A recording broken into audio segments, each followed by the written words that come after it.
Hoy vamos a hablar algunas características de cómo este evangelio, este mensaje de verdad, este mensaje de vida, esta buena noticia de Dios, impacta o debe impactar de una forma directa en la vida del creyente, teniendo algunas características o cualidades que deben hacerse evidentes en nuestra vida. Y es muy bueno que a medida que vamos viendo la clase, desarrollando algunos puntos, vamos analizando también nuestro corazón, porque de eso se trata. La palabra es para poder confrontar nuestra vida. La palabra, como dice el Salmo 119, es lámpara, es algo que va a alumbrar nuestra conciencia, que va a mostrar nuestra condición para que podamos revertir si estamos cerrados, si podamos corregir y honrar y obedecer al Señor de una mejor manera. Amén. Recordando que el Evangelio y vivir para la gloria de Dios, el principal objetivo, el principal propósito que tiene el Evangelio. Vamos a avanzar. En la clase de hoy vamos a hablar algunas características que están en el Sermón del Monte. El Sermón del Monte es uno de los 5 sermones más importantes y el primero de esos 5 sermones dados por el Señor Jesucristo. En este caso, Él va hasta un lugar alto en Capernaum, donde también cerca de la casa de Pedro, ¿ven? Un lugar descampado donde Él podía hablar a las multitudes, y en este caso el mensaje no es solo enfocado a las multitudes, sino enfocado principalmente a sus discípulos. ¿Ven? Vemos que tiene como característica principal mostrarles o enseñarles cómo luce una persona que está siendo influenciada por el poder del Evangelio. Una persona que ha recibido a Cristo como su Salvador y qué frutos manifiesta en su vida. ¿Ven? El Sermón del Monte es uno de los principales, como dije, sermones dados por el Señor Jesucristo. Y vamos a ver también que en este sermón, como dije anteriormente, expone características principales del creyente. Vamos a ver la primera característica, el pobre en espíritu. Mateo capítulo 5, versículo 3, y dice su palabra. Mateo 5, 3, dice: Dios bendice a los que son pobres en espíritu y se da cuenta de la necesidad que tienen de Él, porque el reino del cielo les pertenece. Amén. Vemos aquí en esta bienaventuranza que el pobre de espíritu no está hablando de lo económico, de lo material, no está hablando de la carencia de lo físico, sino está hablando de reconocer nuestra necesidad de Dios. Hay una diferencia entre pobreza y debilidad, o necesidad y debilidad. La debilidad puede ser un estado temporal, pero la palabra que usa acá hablando de pobre, está hablando de una persona que depende totalmente para su subsistencia. Amén. A ese punto quiere enfocarse el Señor y decir: bienaventurados aquellos que tienen a Cristo o tienen la fe como aquello a lo único a que se aferran y a lo único que los puede sostener. Amén. Bienaventurados los pobres de espíritu, aquellos que reconocen no solo su debilidad espiritual, no solo sus pecados, sino que reconocen que dependen totalmente de Dios para vivir. Amén. ¿Usted depende de Dios para vivir? ¿O solo lo reconoce en su debilidad y dice: Señor, estoy débil, Señor, ayúdame? ¿O realmente es Dios una necesidad vital? Amén. Y cuando hablo de vital, es una necesidad de vida o muerte. Para nosotros el Señor, y para el pobre de espíritu que el Señor describe, es una necesidad de vida o muerte el poder depender de Dios. Amén. Reconoce su bancarrota espiritual, reconoce su necesidad. No se cree superior a nadie, sino que el entender que es dependiente de Dios, el entender que es débil, el entender que necesita, lo vuelve a alguien humilde. Eso es una característica principal de aquel que se reconoce pobre de espíritu. No cree que puede llevarse el mundo por delante, sino que camina en el temor de Dios, camina en la dependencia de Dios, camina en sujeción a Dios. Muy importante entender la humildad que genera el poder comprender que necesitamos a Dios en nuestra vida para todo. Amén. Vemos el segundo punto, llora por el pecado, Mateo capítulo 5, versículo 4. Dios bendice a los que lloran porque serán consolados. Amén. El contexto de esta palabra, en otra versión Reina Valera, dice: bienaventurados los que lloran porque ellos recibirán consolación. Muchas veces se lo toma para estas personas que están viviendo situaciones difíciles, de aflicción, de problema, de enfermedad, y van a buscar refugio, consuelo en el Señor, que bien es cierto, es verdad, en Él podemos descansar y encontrar refugio y fortaleza. Pero específicamente está hablando del llorar por el pecado. Aquellas personas que reconocen su maldad, aquella persona que reconoce su pecado, no solo el personal, sino el pecado de la gente, y al ver el pecado de la gente se conmueve por esa necesidad espiritual, amén, y en su corazón surge algo que se llama piedad o misericordia por aquel que está en pecado y necesita escuchar el mensaje de salvación. Entonces, aquí cuando hablamos de llorar por el pecado, se duele de su pecado y del ajeno.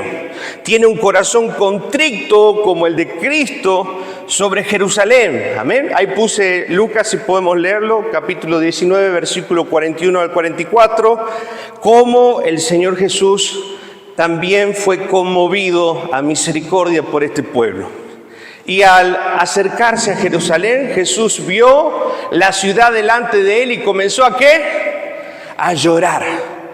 ¿Por qué comenzó a llorar? Diciendo, versículo 42, cómo quisiera que hoy tú entre todos los pueblos entendieras el camino de la paz. Pero ahora es demasiado tarde y la paz está oculta a tus ojos. ¿A quién hacía referencia Jesús en ese momento? A sí mismo como el Mesías y el Salvador de Israel. Él estaba presente, por eso dice su palabra, a los suyos vino y los suyos no le recibieron.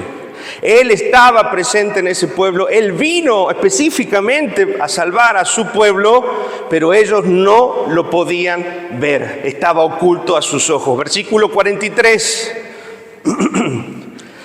No pasará mucho tiempo antes de que tus enemigos construyan murallas que te rodeen y te encierren por todos lados. Versículo 44. Te aplastarán contra el suelo y a tus hijos contigo. Tus enemigos no dejarán una sola piedra en su lugar porque no reconociste cuando Dios te visitó. ¿De quién estaba hablando Jesús? De Él. Estaba hablando de Él mismo y de su aparición en la tierra que no fue reconocida por su pueblo. Y vemos que esta profecía de parte del Señor fue cumplida 70 años después, cuando el Imperio Romano destruye totalmente Jerusalén y destruye sobre todo el templo del Señor, donde no deja piedra sobre piedra. El templo es profanado, los judíos son pisoteados literalmente, ocurren cosas y hechos aberrantes contra este pueblo a causa de la dureza de su corazón. Amén. Aquí Jesús estaba anticipando todo esto, lo que había pasado. Falta el 44, por favor. Amén. Y te aplastarán contra el suelo y a tus hijos contigo. Tus enemigos no dejarán una sola piedra en su lugar porque no reconociste cuando Dios te visitó. Perdón, ese era el último. Amén. Entonces vemos aquí que el Señor llora por la incredulidad del pueblo de Israel. Llora porque iban a venir sobre ellos consecuencias, dolor. Y yo les pregunto a usted, cuando usted ve a alguien en una condición de dureza espiritual, ¿se alegra cuando le va mal? ¿Se alegra cuando está en fracaso? A esto nos mueve el Señor. Y cuando habla de llorar por el pecado, es esto, es sensibilizar nuestro corazón aún hacia esas personas que han endurecido su corazón y orar por misericordia y piedad de parte de Dios para con ellos. Amén. ¿Somos sensibles a la necesidad de Cristo? ¿O puede pasar por delante nuestro un montón de personas y no hablar de Jesús? Les pregunto, en su facultad, en su escuela, en su trabajo, en todo lugar hay alguien que necesita escuchar de Jesús. Hay alguien que está padeciendo el tormento por no estar cerca y haber aceptado el Salvador en su vida. Amén. Necesitamos hablar de Cristo. Estábamos de viaje en esta semana y cualquier momento y cualquier lugar el Señor nos llevaba y podíamos hablar con alguien. Tengo casi 2 o 3 personas que estoy mandando devocionales. Hay un español, una mendocina y otra persona que hemos podido hablar de Jesús. Amén. Hay necesidad de Cristo. Debemos dolernos y sensibilizarnos ante esa situación, ante ese dolor por el pecado. ¿Estamos entendiendo? Amén. Entonces vemos acá que una de las características, la primera era pobre de espíritu, reconoce su necesidad y dependencia de Cristo. Segundo, llora por el pecado, es sensible a la necesidad espiritual. Tercero, manso y humilde. Vamos a Mateo capítulo 11, ahí sí saliéndonos un poquito de lo que es el Sermón del Monte, pero después vamos a volver. El Sermón del Monte está entre Mateo capítulo 5 y el capítulo 7.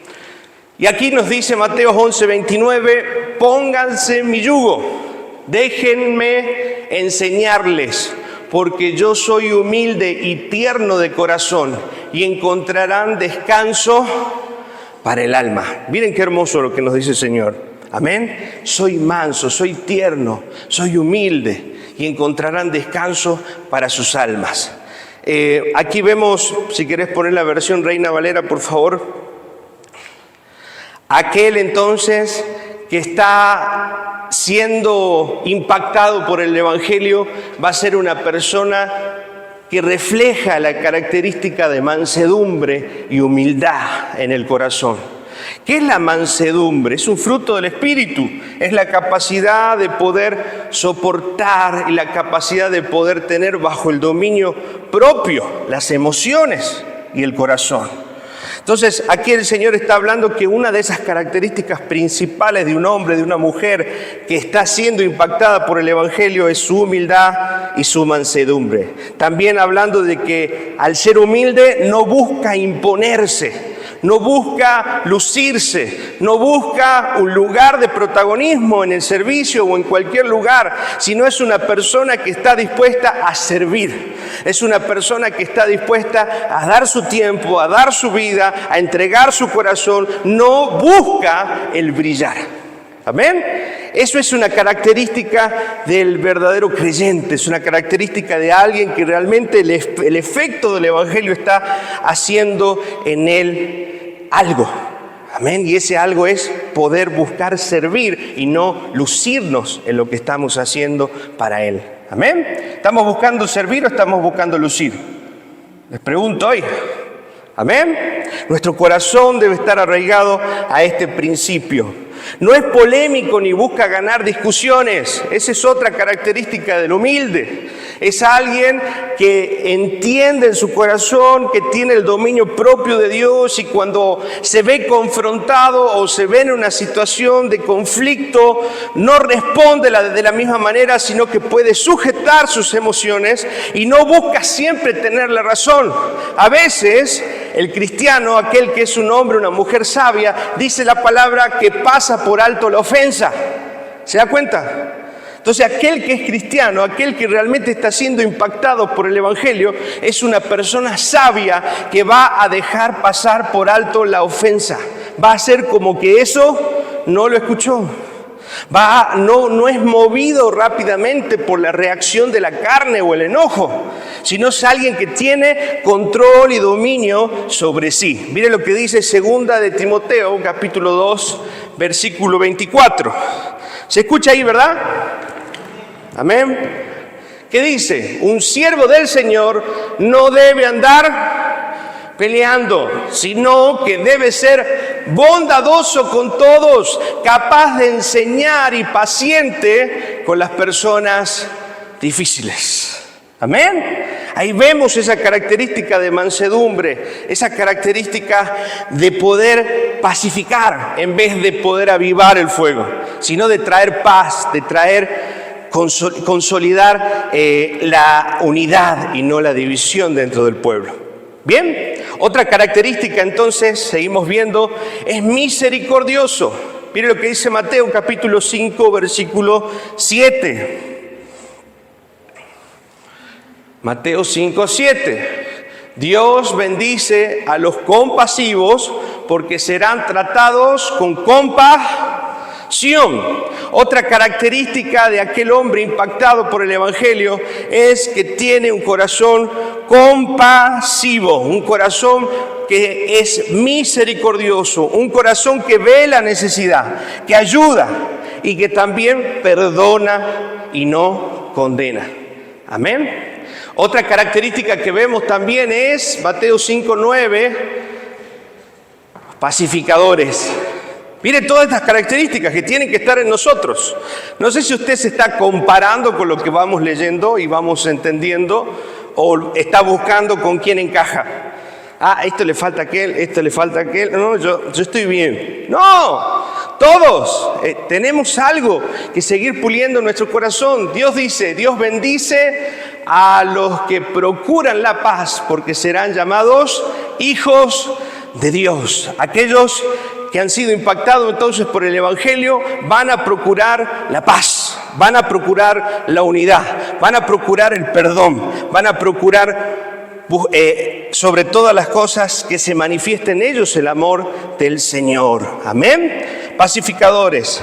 Estos trabajan activamente por la reconciliación y la paz. ¿Dónde? No solo en la iglesia, en la familia, en la iglesia y también ¿dónde?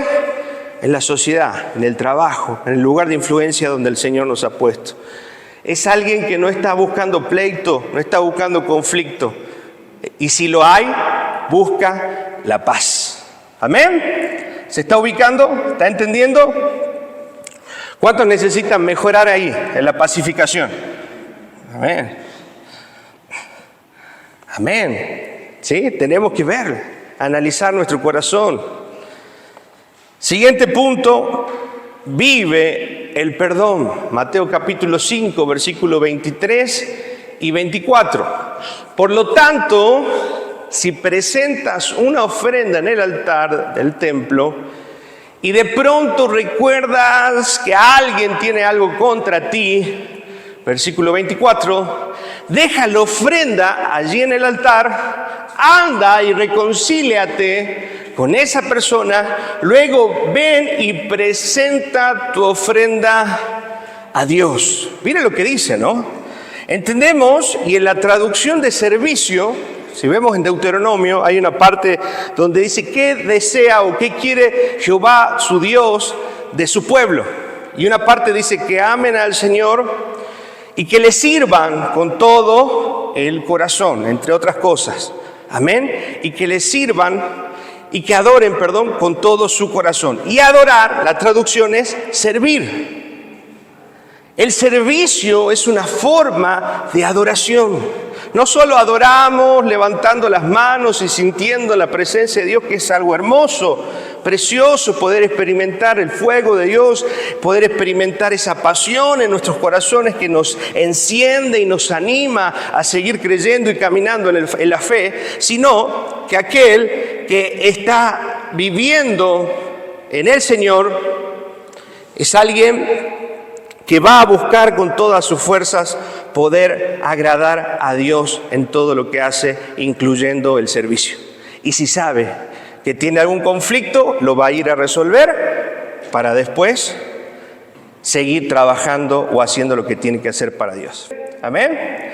Ahora, el siguiente punto, vive en el perdón, seguimos hablando del perdón. Amén. Vemos acá que aquel creyente que está impactado por el Evangelio se reconcilia antes de adorar, como dijimos. ¿Ven? Antes de servir, antes de hacer algo para el Señor, sabe que tiene que resolver algo ¿dónde? En su corazón y con ciertas personas o en alguna situación en particular. No pasa, no es como que acá no pasó nada, no me acuerdo, no sé, no. Sí, se hace cargo de esa situación, arregla esa situación y luego va y hace lo que tiene que hacer para el Señor o lleva su ofrenda en este caso. Amén. Recuerde que si estamos en conflicto entre nosotros o con alguien, eso rompe directamente nuestra comunión con Dios. A veces decimos, no, tuve una discusión con mi hermana, tuve una discusión con mi mamá, con mi papá, no pasa nada. No, mentira, sí pasa. Esa pequeña brecha que se empieza a abrir termina dividiéndonos de la comunión con Dios, aunque sea algo pequeñito. No guarde nada en su corazón contra nadie. Y si tiene algo, dígalo, háblelo, expóngalo para que ese corazón sea sanado, como dice Santiago.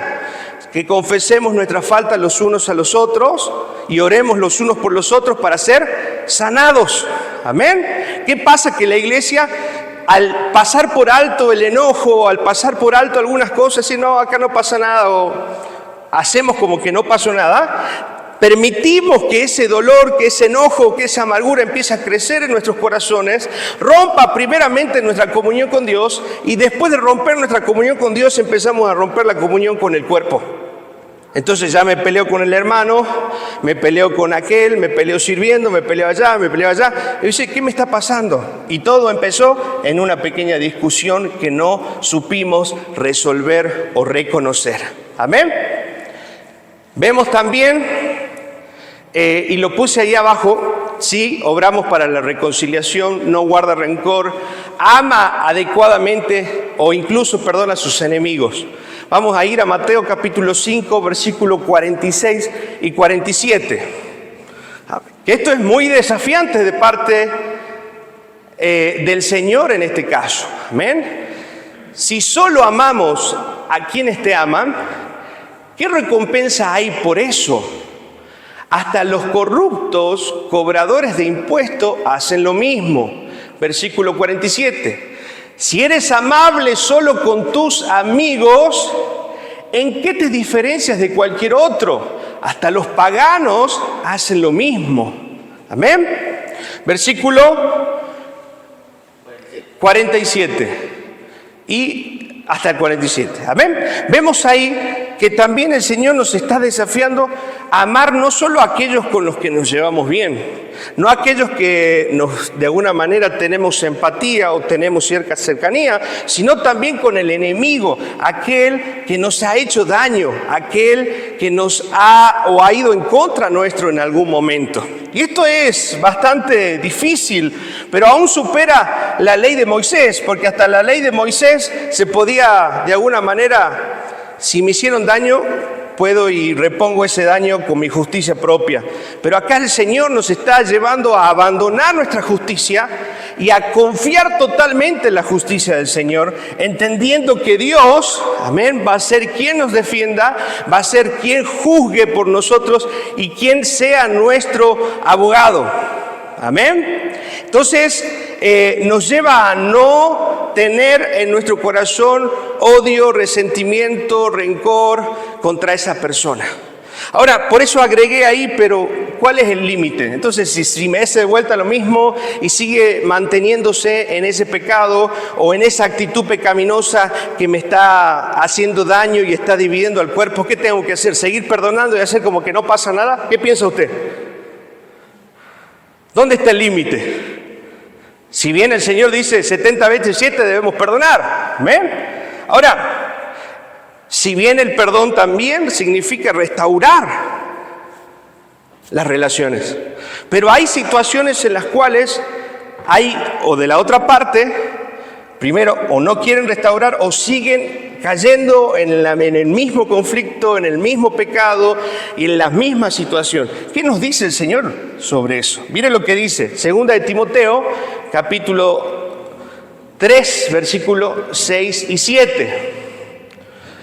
Pues son, y está hablando de los falsos profetas, pero también es referido a los hombres de los últimos tiempos, hombres y mujeres que aún están dentro de la propia iglesia del Señor. Pues son de los que se las ingenian para meterse en las casas de uno y ganarse la confianza de las mujeres vulnerables que cargan con la culpa del pecado y están dominadas por todo tipo de deseos. Hablando de gente pecaminosa que se lleva, ahí está. El contexto está hablando del falso profeta, pero también se aplica a hombres libidinosos que llevan a caer sexualmente a mujeres dentro de la iglesia.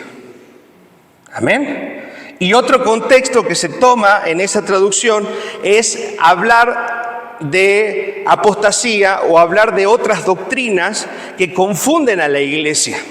Amén. Tener cuidado con estas personas que se meten en las casas y traen otro tipo de doctrinas que confunden el corazón de los más débiles. Eso está hablando Pablo. Amén.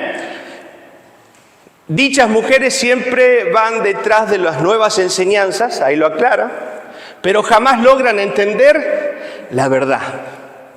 Versículo 7. Vamos hasta el 9. 8. Agregamos 2 más. 7 y el siguiente. 3:8. Amén.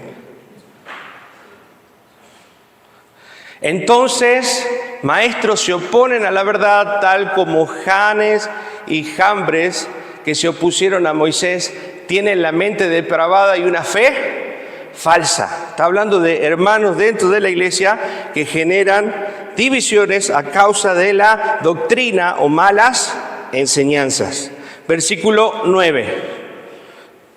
Dice, pero no se saldrán con la suya por mucho tiempo. Algún día todos se darán cuenta de lo tontos que son, y tal como pasó con Janes y Jambres.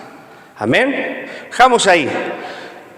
No recuerdo bien si es un versículo 5 o el que sigue. Está hablando que de esas personas hay que alejarse. Amén. Literalmente dice, de estas personas aléjate. De estas personas no tengas comunión con ellas. Personas que confunden en la doctrina, personas que traen enseñanzas que van en contra de los principios apostólicos que los recibimos a través de la palabra del Señor. Amén. Vemos también 1 Corintios capítulo 5, versículo 11 al 13. Lo que quise decir es, no se relacionen con ninguno que afirma ser creyente. Miren esto, ¿no? Miren esto, no se relacionen con ninguno que afirma ser creyente y aún así se entrega al pecado sexual y es avaro o rinde culto a ídolos o insulta o es borracho o estafador. Ni siquiera coman con esa gente. Estamos hablando de gente que se identifica como cristiano, gente que dice ser cristiana, pero su testimonio va en contra de todo lo que nosotros predicamos y lo que la palabra de Dios nos dice. Con estas personas, dice, ni se relacionen, no se junten. Versículo 12, fuerte. No es mi deber juzgar a los de afuera, pero sí es responsabilidad de ustedes, hablando de nosotros, juzgar a los que son de la iglesia y están en pecado. ¿Se da cuenta? ¿Podemos juntarnos? No. Los que están en pecado, los que están y han sido corregidos o han sido disciplinados, pero no quieren tomar esa disciplina y siguen permaneciendo en su pecado, debemos alejarnos de ellos. Qué fuerte, ¿verdad? Qué fuerte. Mira lo que dice el versículo 13. Dios juzgará a los de afuera, pero como dicen las Escrituras, quiten al malvado de entre ustedes. Suena fuerte, pero lo que está mostrando aquí también el apóstol Pablo cuando habla estas palabras es el amor por la iglesia, por el cuerpo de Cristo. Entendiendo que si alejamos o quitamos o separamos a esta persona que no quiere arrepentirse, estamos protegiendo el resto de la iglesia. ¿Se entiende? A veces por querer ser más buenos que el Señor, estamos detrás de esa persona y volvemos a insistir y no quiere. ¿Qué hacemos? ¿La obligamos? ¿Qué hacemos? No. Dice la palabra, que nos apartemos de ella. ¿Saben por qué el apartarse? Porque en ese tiempo de soledad, en ese tiempo fuera de la iglesia, Dios puede obrar en su corazón para arrepentimiento. En ese tiempo de angustia, donde no se ve rodeado del cuerpo, donde ve la lejanía de los hermanos, en algo Dios puede tocar su corazón y mostrarle que está haciendo mal para arrepentimiento. ¿Se entiende? Pero si Él permanece en el pecado y nosotros seguimos estando arriba de esa persona, compartiendo con esa persona, ¿se va a dar cuenta que está mal? Les pregunto. Es más, estamos siendo piedra de tropiezo nosotros al querer ser más buenos que Dios en algunas situaciones. ¿Me va entendiendo? Amén. Entonces debemos, si bien hay que perdonar todo lo que quieran, pero si permanece en el pecado, seguí tu camino, yo sigo a Cristo, yo sigo al Señor. Amén. Miren otra situación, Proverbios capítulo 22, versículo 3. El prudente se anticipa al peligro y toma precauciones. El simplón avanza a ciegas y sufre las consecuencias. Eso quiere decir que si vos estás viendo que una relación, una situación, en este caso, dentro de la iglesia, de la comunión entre los hermanos, ves a alguien que está hablando mal, y no haces nada, vos también vas a caer de alguna manera involucrado en esa situación. O vas a ser parte del daño que esa persona también está haciendo a la iglesia o a la congregación. ¿Se dan cuenta? ¿Vamos a ser simplones o vamos a ser apercibidos? Y si vemos algo entre nosotros, es inmediatamente poder hablar con los líderes, los pastores, para poder resolver puntualmente cada situación que se esté dando dentro del cuerpo. Amén. Porque si no, y esto no es de ser chusma, los jóvenes me dicen, no, pero yo lo estoy mandando al frente, al otro. No es de mandar al frente, está en juego el cuerpo de Cristo, está en juego la iglesia, está en juego muchas almas que vienen a este lugar, amén, y debemos proteger el cuerpo de Cristo. Por eso si alguno de nosotros o quien participa dentro del cuerpo del Señor ve algo que está siendo pecaminoso, algo que no está yendo o no está siendo incoherente con la palabra del Señor, debe hablar, debe decir, porque si no nos convertimos también en copartícipes de ese pecado, si no lo decimos y lo sabemos. Amén. Proverbio también dice que el que no hace es primo del que destruye. ¿Sí? Esto quiere decir que el que sabe y hace como, yo no vi, yo no sé, a mí no me dijeron, no realmente se involucra para salvación del alma del hermano, primeramente que está en pecado, y para protección de la iglesia, está haciendo igual que la persona que está haciendo ese daño. Amén. Entonces debemos involucrarnos, debemos hablar, debemos decir, debemos denunciar. También dentro del pueblo, cuando hay situaciones que no estén siendo conforme a la voluntad y a la palabra de Dios. ¿Estamos de acuerdo? Amén. Mire, otro ejemplo, Romanos capítulo 16, versículo 17. Romanos 16, 17. Y ahora, mis amados hermanos, les pido algo.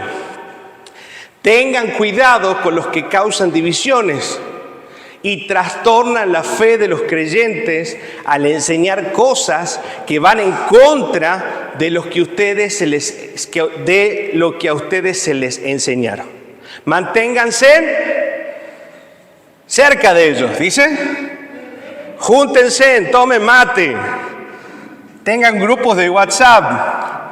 Así dice.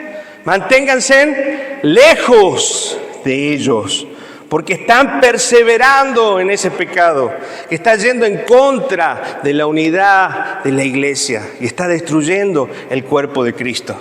¿Me va entendiendo? Amén. Qué importante. Mire lo que dice Tito, que bastante, capítulo 3, versículo 10, el apóstol Pablo. Mire lo que dice.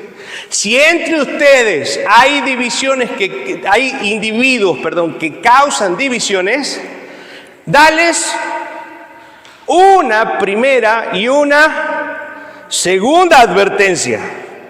¡Wow! Después de eso, no tengas nada más que ver. Se los sacaba de la iglesia. Literalmente, aquellos que causaban división, aquellos que hablaban en contra, aquellos que traían confusión doctrinal dentro de la iglesia, eran apartados de la iglesia para cuidar el cuerpo de Cristo. Porque ellos no habían buscado la restauración y el arrepentimiento de sus pecados. Qué fuerte, ¿verdad? ¿Me va entendiendo? Ahora aplique eso también a su familia, a su casa, a sus relaciones. El Señor quiere que santifiquemos aún nuestra familia, que santifiquemos aún nuestras relaciones, nuestras amistades. Santifiquémonos, porque esa es la voluntad del Señor. Sed santos como yo soy santo. ¿Vamos entendiendo? Entonces está bien el perdonar, está bien reconciliarse, pero cuando la persona insiste en el pecado y no hay arrepentimiento en su corazón, debemos apartarnos. Ese es el límite. Amén. Sin rencor, no le guardo odio, resentimiento ni nada en el corazón, simplemente cuido mi comunión con el Señor y cuido el cuerpo de Cristo. Amén. De esa manera también cuide su familia, cuide a sus hijos, cuide su casa. Santifique todo lo que está a su alrededor. ¿Me va entendiendo? Amén. Seguimos avanzando. Qué hermoso, ¿verdad? Conocer la palabra, cómo nos va aclarando la mente, el corazón. Otra característica de estos hombres impactados por el Evangelio es que no viven para las riquezas y no hacen de la felicidad su búsqueda número uno. ¿Amén? Porque algunos dicen, sí, si bien no vivo para las riquezas, pero quiero ser feliz, ¿no? Ese es como es su principal objetivo. ¿Quiero ser feliz? No, olvídense. Miren lo que dice Mateo capítulo 6, versículo 24. Nadie puede servir a dos amos, pues odiará a uno y amará al otro. Será leal, porque a veces somos leales a nosotros mismos. Ojo, será leal a uno y despreciará. ¿Sí? Yo en estos tiempos, y hace bastante ya, como 10 años, esa corriente de pensamiento filosófica en la cual pone al hombre como el centro de todas las cosas y la felicidad del hombre sobre todas las cosas, va en contra de los principios de Dios. Amén. Y acá la palabra nos dice, o vamos a ser fieles a nuestra felicidad, a nuestro placer, a lo que nosotros queremos, pensamos, o vamos a ser fieles ¿a quién? A Dios. Amén. Y vamos a estar en esas circunstancias. Seguramente vamos a renunciar a personas, a relaciones, a trabajos, a aparentes o por buenas oportunidades, pero que van en contra de los principios del Señor, de las cuales vamos a tener que apartarnos por servir y ser fieles a Dios. Amén. Mire, entonces, no siguen el sueño de aquellos hombres o mujeres que están impactadas por el Evangelio, no siguen el sueño materialista y tienen como meta el reino de Dios sobre todas las cosas. Mateo 6:33, ¿se acuerda ese versículo famoso, verdad? Conocido, pero ignorado. Busquen el reino de Dios por encima de todo lo demás y lleven una vida justa. Y Él les dará todo lo que necesiten. Ahí está. Y si no llega, si usted está buscando el reino de Dios, si usted está poniendo a Dios sobre todas las cosas y hay cosas que no llegan, debe ser que todavía no es tiempo o no es la voluntad de Dios. Debemos también aceptar el no en nuestras vidas, aceptar el no en las cosas que deseamos o queremos, pero Dios no las pensó para nosotros en su voluntad. Amén. Entonces, estemos atentos. Sobre todas las cosas está el reino de Dios y lo demás viene por añadidura. Todo lo demás vendrá por añadidura. Estas actitudes no son opciones, son fruto de una vida verdaderamente convertida. Aquel que realmente se convirtió al Evangelio, aquel que realmente ha sido impactado por el mensaje de la verdad de Cristo, va a poner a Dios por encima de todas las cosas materiales, terrenales, emocionales y de sus propios deseos. Va a poner al Señor como aquel rey que gobierna y aquel rey al que quiere llevar gloria. Amén. Vive para su gloria, no para su felicidad. Ojo, amén. Y es tremendo cómo en el Señor, aquellos que estamos buscando la voluntad de Dios, podemos ser más que felices, gozosos, dice su palabra. Si hay un fruto de caminar en la voluntad de Dios, es el gozo de Dios cumplido en nosotros.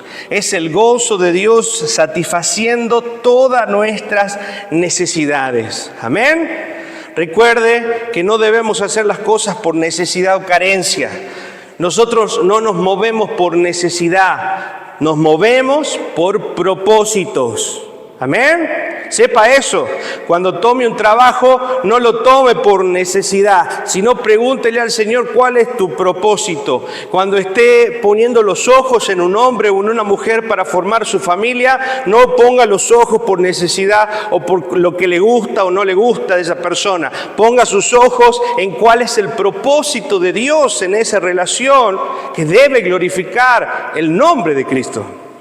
Amén. Por eso, recuerde bien, no nos movemos por necesidad, nos movemos por propósitos. Pregunte, analice, ore y busque y confirme el propósito de Dios en cada decisión que tome.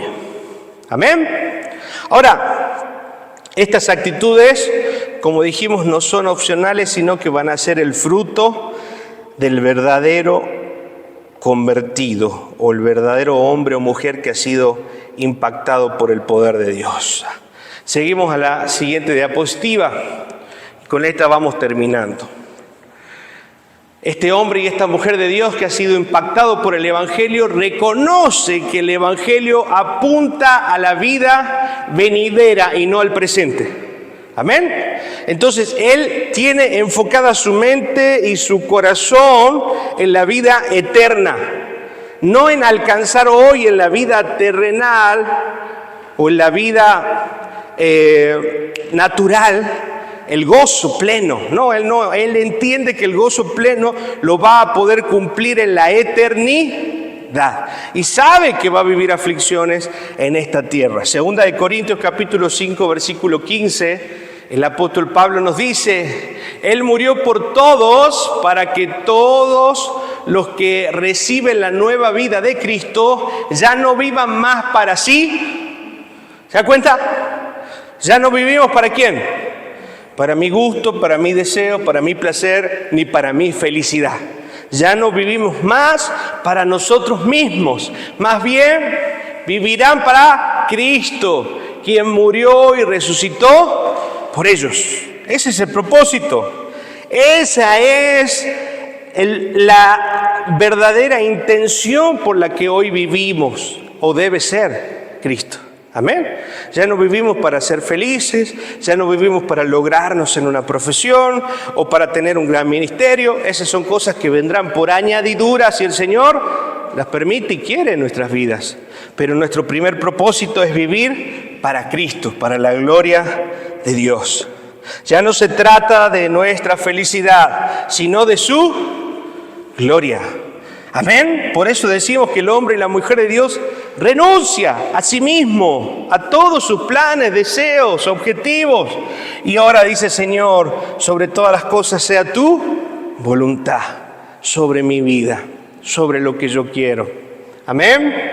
Por eso el Evangelio de la prosperidad y sus proclamadores son la antítesis, es todo lo contrario a lo que el verdadero Evangelio nos enseña.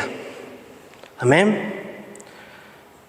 Debemos vivir para Cristo.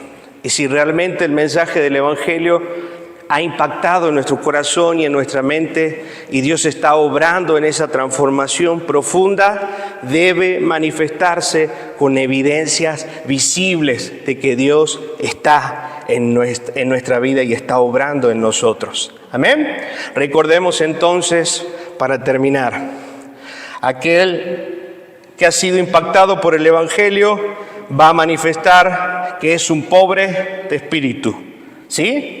Que no hablaba de su debilidad, sino hablaba de su necesidad, dependencia total de Dios. También reconoce y llora por el pecado propio y el pecado ajeno. Tiene compasión y misericordia por la necesidad espiritual. También manifiesta un carácter manso y humilde, en el que no le importa resaltar o manifestar sus dones y talentos. Simplemente tiene una actitud de servicio. Amén. Y entiende que si en algún momento el Señor lo quiere exaltar o usar para algo más, será en el tiempo de Dios. Otra característica, que es misericordioso. Va a ser esa persona que perdona y no condena. También otra característica que hemos visto hoy es pacificador. Trabaja en la reconciliación, primeramente con Dios, en su vida, en su familia y en el entorno, en la sociedad y sobre todo en la iglesia. Tercero o cuarto, vive el perdón, se reconcilia antes de adorar, busca restaurar las relaciones, busca mostrar el amor y el carácter de Cristo en medio del conflicto. Pero también tiene límites con aquellas personas que perduran o quieren o insisten en su pecado sin el arrepentimiento, que son los casos que hemos analizado hoy. Amén. Y por último, no vive para las riquezas y no hace de la felicidad su búsqueda número uno. Entiende que ya no vive para sí, sino que ahora vive para Cristo y para la gloria de Cristo. Amén. Así que ahí vamos a cerrar el tema de hoy y seguiremos la próxima clase. Amén.